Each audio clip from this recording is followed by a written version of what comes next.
Hello guys, in this video I'm going to show you how to crop your selfie on the FaceApp application.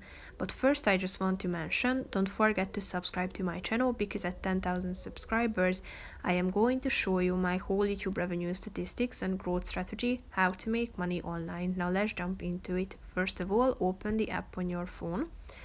Then select the picture you would like to edit.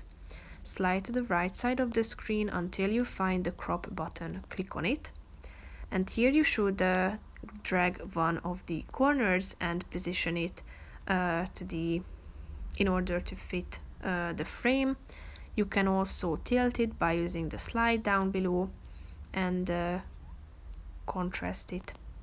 You can click on this crop the photo button down below and use from these preset options. Once you are done, click on the apply button and then it will be applied to your picture. So that's pretty much it for this video, guys. See you in the next one. Bye bye.